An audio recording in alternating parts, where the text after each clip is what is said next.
Hello, everyone. This is Josh Nelson from Sox Machine. Welcome back to the live stream for the 2026 Major League Baseball Draft. The Chicago White Sox already kicked this off with a bang by selecting Rock Chalowski first overall. We just got past pick 31, where the Arizona Diamondbacks, as you can see on the screen, we are sharing as far as the draft tracker from MLB.com, selected Blake Bryant.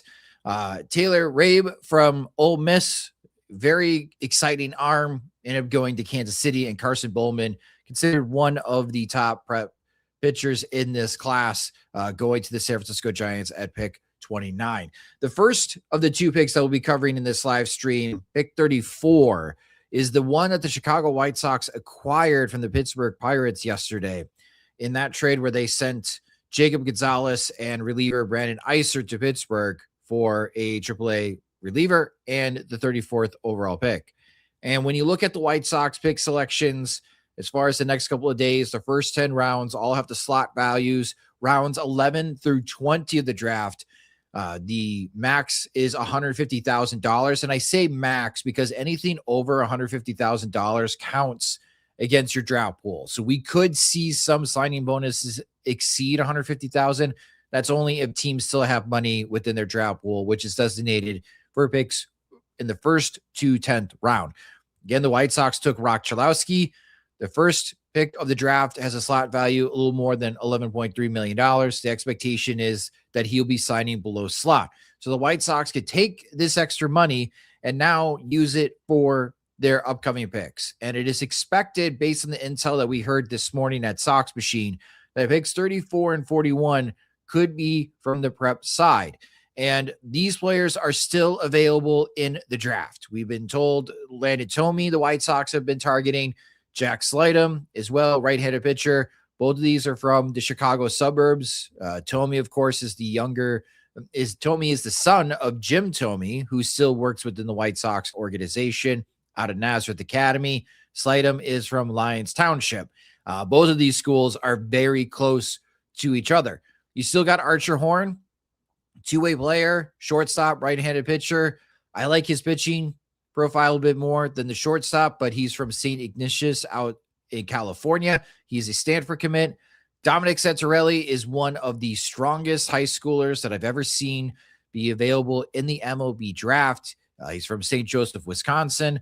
Santarelli and Thome were part of the White Sox area code team. And then you also have Luke Williams, who has tons of tools, very impressive metrics in the showcase, but he injured his ankle. So scouts got to see him limited during the showcase circuit last summer.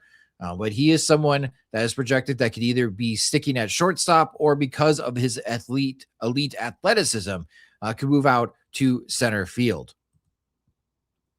And with the 32nd pick, Tegan Kuhns from the University of Tennessee.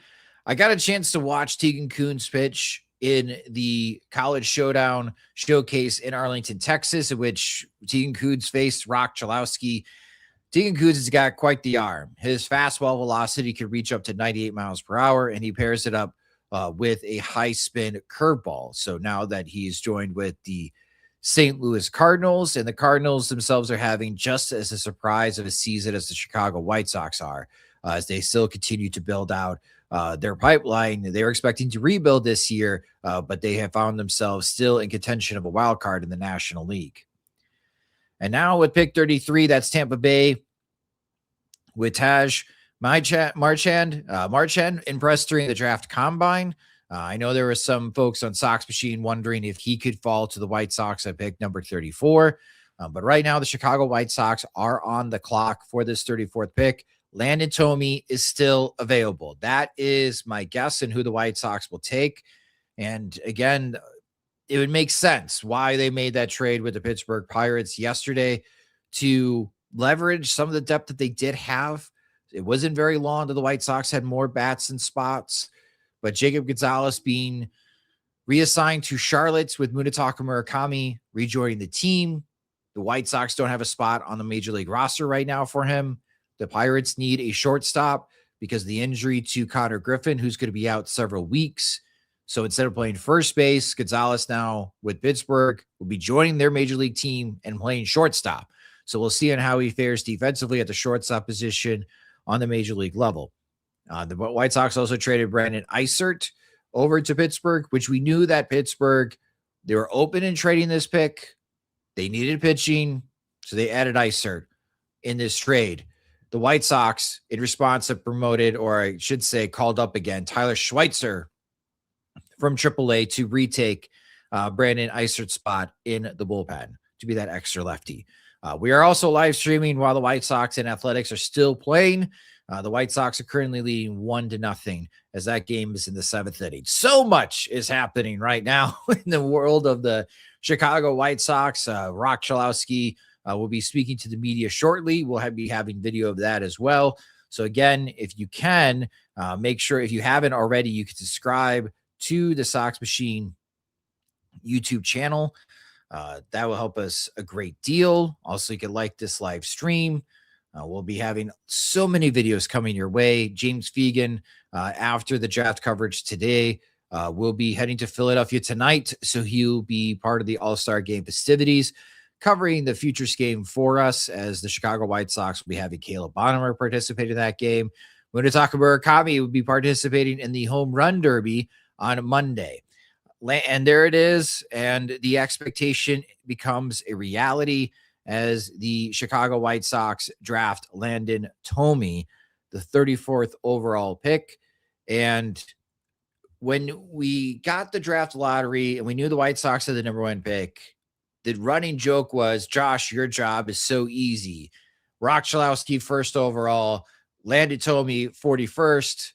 There you go. That's our first 2 rounds. You can just focus on the 3rd round. And it's kind of funny in how everything has worked out. It ended up being that Rock Chalowski is the number 1 pick, but the White Sox did have to trade up with the Pirates to get Landon Thome. There was a lot of smoke, a lot of whispers, and the gossip saying that Thome was going to be off the board before the White Sox pick at 41. So Landon Thome's the pick, and we have posted video on our YouTube channel of Landon swings. I've written about Landon Thome on SoxMachine.com. I've seen him 3 times this season. I don't think he's going to be a shortstop. My first question that I have regarding Landon Thome is another growth spurt on the way for Landon, because his dad, Jim, when he was drafted by Cleveland in the late 80s, was the same size as Landon is, 6 feet tall, about 180 pounds. And we all know that Jim hit another growth spurt, and he was very much not 6 feet tall, 180 pounds. So is that in store for Landon Thome? If that's the case, then the chances of him moving off the shortstop position is very high. I think he's got the athleticism to play shortstop. He just need to work on his throwing mechanics to be a little bit more consistent to stick there. I think it's more probable that he moves over to 2nd or 3rd base. But just like his dad, he swings left-handed. He's got impressive power. He hit 2 home runs in the 3 games that I saw him. He does an excellent job of driving pitches, especially fastballs that are about thigh high. One of the things that he'll need to work on is his swing decisions. He chased after too many pitches that were below his knee, loves the low pitches, will chase down there, did display some good plate discipline, especially pitches that are located towards the outside corner that are off the plate, or they're just a little bit high, but you can get him to chase on low pitches. So be interested to see what he does moving forward as far as his progress in the minor leagues. But he is expected to sign with the White Sox and forego his commitment to Florida State. So now the attention is on pick 41 for the White Sox, in which they kick off the 2nd round as we continue on with the MLB Draft. And I appreciate everybody that not only watched our live stream earlier today with the 1st overall pick, but thank you guys so much for joining now. And first comment from As in Rec, Mike Shirley has no poker face. Welcome to the White Sox, Landon Thome. Yes. It certainly ended up working that way, didn't it? For the Chicago White Sox. So now again, we look back at as far as the targets here. So Landon Thome off the board. Pick 41. It'll be interesting to see what direction the White Sox go. Again, you have the right-handed pitcher, Jack Slightum, who has had so much helium in the last few days. He was originally outside of top 200 lists for throughout the industry, really.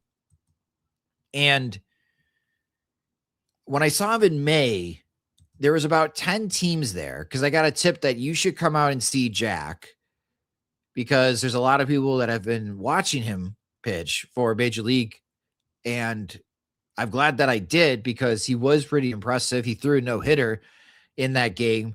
James Fegan tagged along with me for the ride and watching him perform. And he was throwing 91 and 93 as I review my notes here. Showed a slider, didn't have to use it too much because his fastball was just overpowering. And he does have a good changeup. In some of the showcases and games later in the year, he did hit 96 miles an hour. What I like about Jack Slidham is he's got a good body frame. He's a tall kid already. He's 6'4", and he repeats the delivery very well. He displays good athleticism, and he's consistent with his throwing mechanics. And in this draft, there's just not that many pitchers who have premium stuff. So that's why there's so much hype and why people are high on the high school pitchers in this class because of the lack of quality pitchers that we have from the college front. That will not be the case next year. In the 2027 Major League Baseball draft, it is going to be very strong with college starting pitching, with the caveat that everybody stays healthy. They already lost one in Dax Whitney of Oregon State, who needed Tommy John surgery. And then Hunter Dietz went after Landon Thome from the University of Arkansas. So right now we're at pick 36. We're 5 picks away. The Chicago White Sox at pick 41. Thank you guys again so much for hopping on the live stream. I see a few more people that have jumped on. If you can, please like and subscribe to the Sox Machine YouTube channel. We have so many videos coming your guys' way. Again, we should be having the first press conference of Rock Chalowski. We will be posting that on our YouTube channel, youtube.com/Sox Machine in its entirety. So you guys could be able to watch that instead of just watching as far as the snippets or highlights from his press conference. He's pretty emotional about being the first overall pick. You can see that clip on social media and all the channels at White Sox. And now that they have Landon Thome, Mike Shirley did mention that the White Sox need to add some pitching. And we've been seeing pitchers come off the board as of late. So it'll be interesting to see what the Phillies do here at pick number 36. Just taking a look as far as at the board, and we could see what's the best available. So Hunter Dietz went off the board. Bo Lawrence is still on the board. Sawyer Stroh-Snyder could be a very good defensive outfielder from TCU. Does need to work on as far as his offensive skills, though. It'll be a little bit more consistent at the plate. Brody Bumila, he is the high school pitcher that was throwing 102 miles an hour. However, he also submitted his physicals to MLB teams. There is a big concern with his left elbow. He had surgery on that elbow in 2025. And it sounds like that there might be a little bit of issue with that elbow. He might not get drafted now, even though he ranks 23rd in MLB.com's top 200 list, and he ranks pretty high on my list as well. He might not get drafted. He is a Texas commit, so if he needs to sit out, that might be the best bet for him, is to go to the University of Texas, rehab there, and then see what he can do and be available out of college in a couple of years. Cole Cartlin at Arizona State, got a chance to watch him in late February, make a start against Mississippi State. Very talented left-handed arm, throws a 98-mile-per-hour sinker, also pairs that with a slider. He's got one of the strongest velocities in this draft class. If he can't stick as a starter, he could be a high-leverage reliever, but I do think it's worthwhile for every chance to make him a starter. And then you got Daniel Jackson as well, who won the Golden Spikes Award. So those are the best players available. And then we are still waiting for the Phillies at pick number 36. If you guys have any questions or any thoughts about the MLB draft currently, you can post them in the comments section. We'll be able to answer them And VJ is asking, going to the game tomorrow, wonder if Rock is throwing out the first pitch. I do not know at this moment if you'll be able to be in Chicago in time to throw out the first pitch. The White Sox, after the All-Star break, typically they wait until he signs to be safe. The White Sox, after the All-Star break, go to Toronto, and then they go to Arlington. The next home game the Chicago White Sox will be on Friday, July 24th against the Houston Astros. If they want to wait, or if he hasn't signed by that weekend, the New York Yankees also come into town. So lots of fans will be in attendance that upcoming week. If Rock signs, then I could see him throw out the first pitch in one of those games. But I think it's pretty doubtful, unless he signs today with the White Sox, that he'll throw out the first pitch then. Max, do you think a college starting pitcher is in play at 41, or is it definitely going to be a prep player? It could definitely be a college starting pitcher. Like I mentioned, Cole Carlin out of Arizona State. The reason why I mentioned that, and the intel says that it's going to be a prep player, because to take advantage of your draft pool, you have to target high schoolers, because those are the ones that you have to negotiate to go beyond slot value. And the White Sox have the most money to spend in this draft. So if there are any high schoolers that they are targeting right now, they can convince them to tell teams they're not signable. And then when it's the White Sox turn, they get drafted and they sign. That's typically how that works, because the White Sox at pick 41 can offer more money, and just take a look at the board, than 27. Like the White Sox could offer $3.5 million, which was more than what the Mets slot value was at pick 27, even though it's pick 41, 14 picks later. But they could take Cole Carlin out of Arizona State if he's still on the board. Philadelphia took Tyler Spangler. I like Tyler Spangler. I had him ranked pretty high on my preseason board, left-handed bat. We'll see if he sticks at shortstop. He continues to get bigger, so he may move over to third base. So the Phillies adding another dynamic bat. They kind of need to start replenishing in that regard, as they are getting a little bit on the older side, but they're still more dangerous than ever. Let's see what happened here. All right. So right now, I believe the Rockies are on the board. They have this all over the place. So Tyler Spangler. So yeah, we're at pick 37. Sorry, I have to go to the comp round. And yeah, the Rockies have back-to-back picks here. They have pick 37 and 38. And the Rockies took Tyler Bell, who is part of the White Sox area code team a few years ago, shortstop out of the University of Kentucky. There was some conversation about Bell going second overall in a possible underslot deal with Tampa Bay. Obviously, that didn't come to fruition because the Rays ended up taking Grady Emerson. But Tyler Bell's a pretty talented player. Just the shoulder injury, I think, scared some teams off. But he was very productive for the University of Kentucky this year.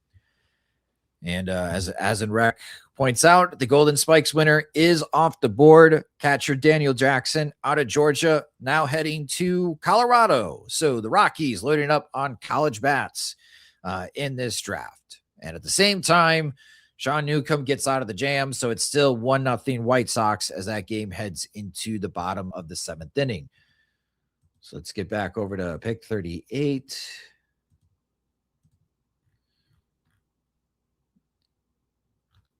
Where do they hide pick 38? Gosh, this is bad. I don't know why they just can't. Well, maybe pick 38 doesn't exist. Well, it is still the Rockies pick. So they're still on the board. So we'll see who the Rockies take here.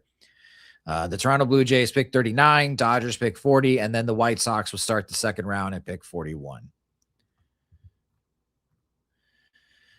Taking a look at as far as the top 10 here, pretty chalk. Chalowski 1, Emerson 2, Lackey 3, Jackson Flora at number 4. I really like Jackson Flora. I think that's a good fit for San Francisco. Fantastic fastball, cutter, slider, and sweeper combo for Flora. He's also got a really impressive changeup. Out of all the players in this draft class, I think he is the most major league ready. I don't think he can pitch for the major leagues right now. But if there's anyone that I would predict that would reach the major leagues first, if there's no injuries, of course, pitchers are always at risk of blowing out their elbow.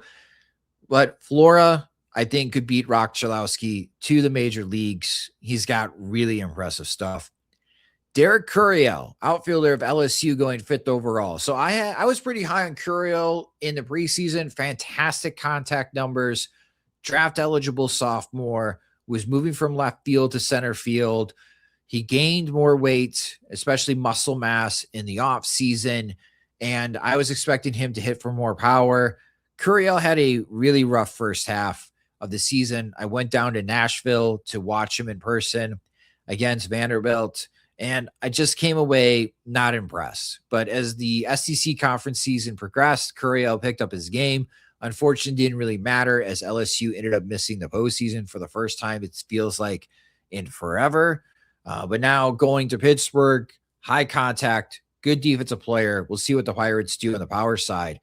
Zion Rose of Louisville, he is someone that was skyrocketing as far as draft boards. The Chicago White Sox actually brought in June, when they brought in Von Lackey, they also brought in Zion Rose for a tryout. Not to say that Zion Rose was going to be a target with the first overall pick, maybe a better target for pick 41, but clearly being taken 6th overall by Kansas City.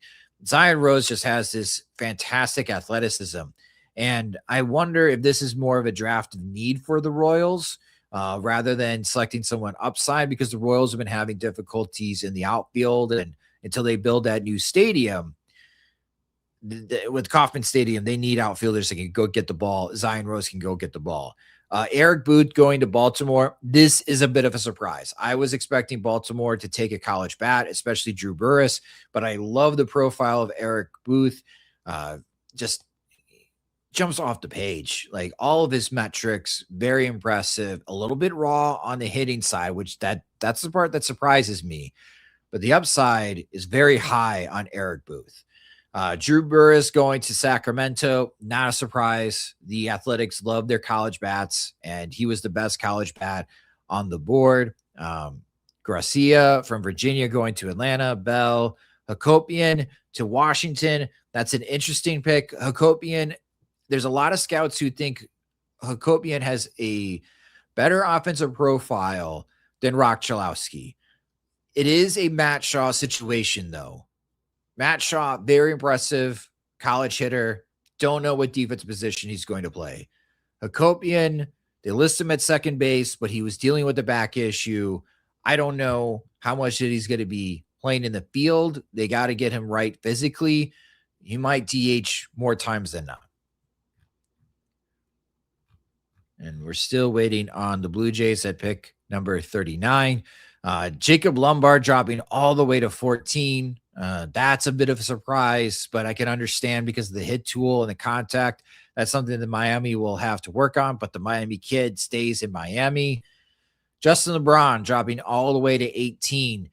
LeBron was part of the conversation early for the first overall pick. And then once again, when SEC play happened, the strikeouts piled up. The ground ball rate skyrocketed, and Justin LeBron really struggled against SEC pitching. So it'll be interesting to see what Cincinnati can do, but the athleticism, the makeup is off the charts with Justin LeBron. So I'm still a fan. I think he can be a productive major leaguer, but it's probably going to be a low batting average, lots of strikeouts, but surprising power, and he could definitely steal bases. He's a fantastic base runner. And then in the American League Central, you got Liam Peterson going to Cleveland and Cameron Flukie going to Detroit. Cleveland taking another right-handed pitcher. And Liam Peterson, with the success that Cleveland has in developing right-handed pitchers, he could be another Gavin Williams for them. And Gavin Williams has been fantastic for Cleveland. So I love this draft pick by Cleveland. I did not like their selection last year when they took Jace Laviette out of Texas A&M. But this fits more of Cleveland's MO. So expect, definitely follow the name Liam Peterson. He's probably going to be annoying to the White Sox in the near future. Cameron Flukie entered this season as the preseason best college starting pitcher. but he had his stress fracture in his ribs, and you really have to be careful for pitchers when they deal with those types of injuries, because if you don't address it immediately and you don't rest it, it can turn to something worse, which ends up being thoracic outlet syndrome, when they have to remove a rib in order for you to throw a baseball again. This is the same surgery that Matt Harvey of the New York Mets had to go through. It's not a death knell, but it is a devastating pitching injury that not all pitchers recover from. So Coastal Carolina really had to take it easy for Cameron Flukie. We'll see what Detroit does. They may need to take it slow with him until he's fully recovered and shows no ill effects from those stress fractures in his rib. But he's got really impressive stuff. Big reason why Coastal Carolina made it to the College World Series and to the championship game last year. So that's as far as the American League Central.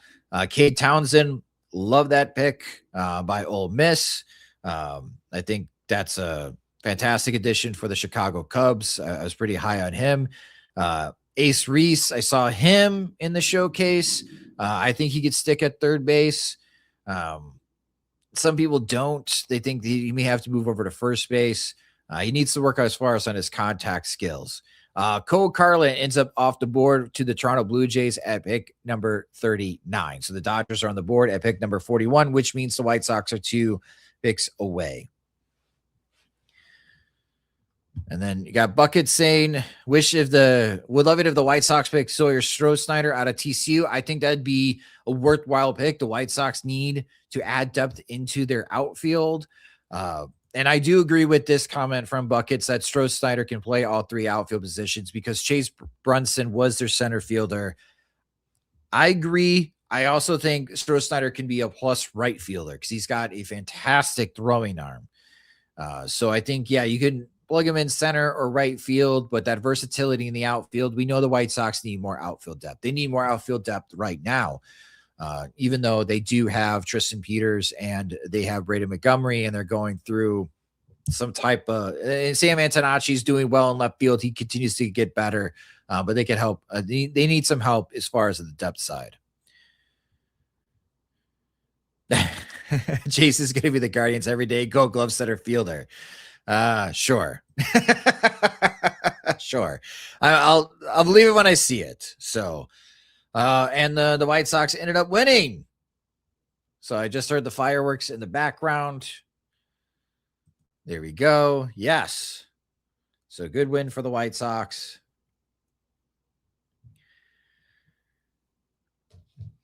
Now I just need Miami to help out the White Sox with Cleveland. All right. And the Dodgers take Bo Lawrence with the 40th overall pick, which means the Chicago White Sox in the start of the second round, they're on the clock.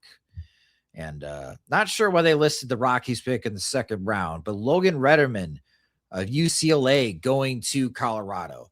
So I saw Retterman as well. And when you're watching every game that Rock Chalowski plays, you also watch a lot of other players for UCLA.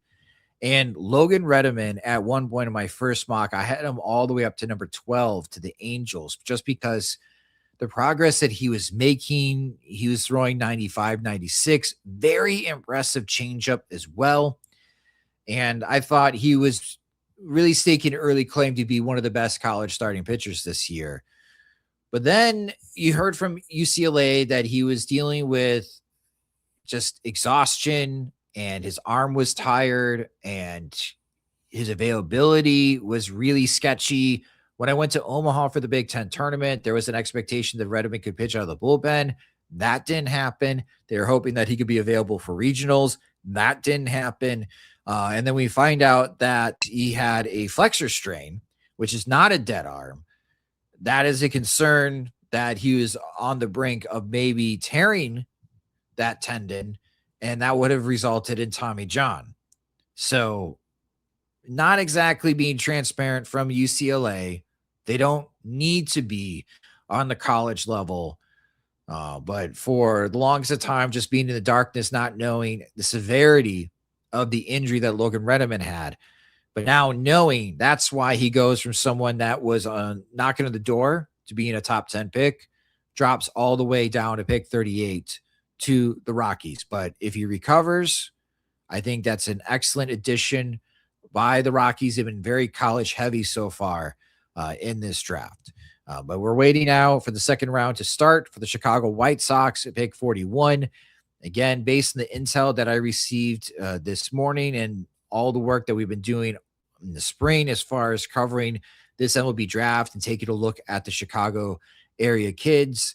They already got Landon Thome, so maybe it's Jack Sledham. I know they like Archer Horn a lot. He's a Stanford commit. They are very difficult to sign and be able to forego their college commitment, but not impossible. Dominic Santarelli has posted some of the best power numbers you'll ever see an 18-year-old put up. And then also Luke Williams. Luke Williams might be a better target at pick number 77 for the White Sox. But we know, they drafted back-to-back infielders, Rock Chalowski and Landon Thome. We know they need help in the outfield. They know they need more pitchers in their farm system. So that's why I'm thinking it could be Jack Sledham. And it could be Sawyer Stroh-Snyder as far as outfield. I think that would be a good pick for the White Sox as well. So again, Bo Lawrence is off the board. He went to the Dodgers as this continues to be updated. Caden Sorrell out of Texas A&M. I'm surprised Mason Edwards is still on the board.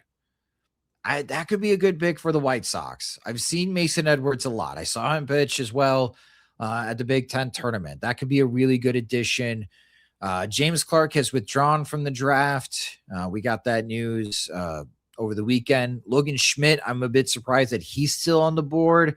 That could be a worthwhile overpay for the White Sox. They got a lot of options here at pick 41. And to really flex as far as their financial power that they have acquired after making that trade with the Pittsburgh Pirates to acquire this pick. And again, for the White Sox, and this needs to be updated with Landon Thome being pick number 34. The White Sox later today will have pick 77 and pick 105. And then I think that they're going to try to get to the fifth round today of the MLB draft, and that'll be pick 137. And then they'll pick up the rest of the draft tomorrow, which you'll be able to watch on MLB.com. Looking at the press release, actually, that's rounds 5 through 20 tomorrow. So we're going to get all the way through pick 105 for the White Sox, and we'll be providing those recaps on the website at soxmachine.com to provide more information on who these players are that the White Sox are adding, and also take a look at the best players available for the second day that the White Sox could target. But they got lots of money. They could be very aggressive in this draft. That's what makes this pretty exciting for them. And if you just tuned in, hello, I'm Josh Nelson from Sox Machine. I cover the MLB draft for us as I'm part of the National College Baseball Writers Association. I'm also a voter of the Dick Hauser Award, which is one of the College Player of the Year awards. Welcome to our second live stream of the MLB draft for the 2026 season. Obviously been an exciting day for the White Sox. They've already drafted Rock Chalowski first overall. And with pick 34 that they acquired from the Pittsburgh Pirates, they selected infielder Landon Thome, who is the son of Jim Thome. And the Chicago White Sox won. So they're trying to wipe away that bad taste in their mouth after being swept by the Boston Red Sox. If you have any questions as far as with the draft or any comments, or who do you want the White Sox to take with the 41st pick as we wait here, you can put in the comments section and we'll be able to bring those up during the live stream. And yes, I agree, Big Mike. It's been quite the day for the White Sox, quite the weekend for them. 3 All-Stars, man. And I'll just bring up this banner because we talked about it in the first stream. Congratulations to Tristan Peters for making the All-Star team. In a season of pleasant surprises, he might be the biggest surprise so far. Like, think about it. When the White Sox traded Luis Robert Jr., maybe you were in the same boat that I was and like, well, center field is going to be a problem. And here we are entering the All-Star break. And not only did the White Sox trade away Luis Robert, save $20 million, which they were able to spend elsewhere to help improve the team. But they've improved their production in center field. Tristan Peters has been great defensively. He's been a huge surprise offensively. And now Tristan Peters is going to the All-Star game. How about that? As Byron Buxton had to bow out of the All-Star game festivities. So we go from just one Miguel Vargas to Munetaka Murakami, who will be part of the home run derby on Monday. He's on the reserve, and now Tristan Peters will also be an all-star reserve. We are sending James Fegan. Thank you to all of our supporters at Sox Machine, whether you support us on YouTube here or on the website, as far as having a subscription with us at soxmachine.com/products. That's part of our travel fund. So we are sending James out to Philadelphia to cover the all-star game for us and the Futures game and the home run derby. So we'll have a lot more content for you guys coming on the website and to YouTube in the following days. And then we have this question, Alan. Where does Rock start in the minor leagues? I think it's going to be Winston-Salem. That's typically where they like to put guys, especially as far as college hitters in high A, because that's going to be the closest level of pitching, even though the Big Ten pitching this year was just not very good. And I don't think Big Ten pitching is anywhere near the quality that you see in Winston-Salem. But I do think that where he's at right now, after the break from the college baseball season, that would be a great place for him to break some rust and maybe stick with the dash for the rest of the season. Next year is a great question, because if he demolishes pitching with Winston-Salem, as we do have the White Sox pick here, the White Sox sticking with infielders. They take Cole Prosek. So another left-handed infielder for the Chicago White Sox. Prosek, surprised that he was still on the board. Maybe the White Sox were also surprised as well. They keep stacking infielders. That is the third infielder the Chicago White Sox have drafted today. So maybe eventually they will get to the outfielders and pitchers. Chase Brunson from TCU off the board, following the White Sox at pick number 42. So there you go. That's the first three picks of the Chicago White Sox here. So Rock Chalowski, Landon Thome, and Cole Prosek, which I'm surprised Prosek was still on the board. There was a lot of speculation that he'd be drafted somewhere in the 30s. So here we go. The White Sox taking advantage of the money that they have. So when you do get a surprise like Cole Prosek, who ranked in the top 35 on many boards across the industry, and he falls to you, well, you can take advantage of that. And the White Sox, they have the money. They took advantage of that. So I don't hate the pick for the White Sox. As Carson Tinney goes to the Minnesota Twins, power hitting catcher out of the University of Texas. So very interesting move by the Chicago White Sox. All of the infielders. So back-to-back left-handed prep infielders the White Sox have taken, and it'll be a little while before the White Sox draft again at pick number 77. So I appreciate you guys jumping on the live stream. And then, yeah, funny comments, buckets at the first month. Imagine being told designated bunter Tristan Peters was an all-star and Colson Montgomery wasn't. I know. What a season this has been. And yeah, no better way. Banana ball to MLB All-Star. I'll be reaching out to the Bananas to see if they have comment, because they got to be ecstatic that one of their own not only is playing Major League Baseball, but going to be playing the Major League Baseball All-Star game. So maybe they'll have a fun video to celebrate Tristan Peters' most recent achievement. But that will do it for this live stream on the Sox Machine YouTube channel. Thank you guys so much for watching along as far as what the White Sox do at picks number 34 and 41. Like I mentioned, a lot more content is coming your way on soxmachine.com. So please visit the site. The draft chat is still active if you want to follow along on the upcoming draft picks to see what other teams do as we recap the White Sox picks. And more videos are coming your way as we are expecting Chris Getz, Rock Chalowski, and Mike Shirley speaking to the White Sox media. We'll have those videos on our YouTube channel at youtube.com/Sox Machine. But thank you for watching this live stream on youtube.com/Sox Machine.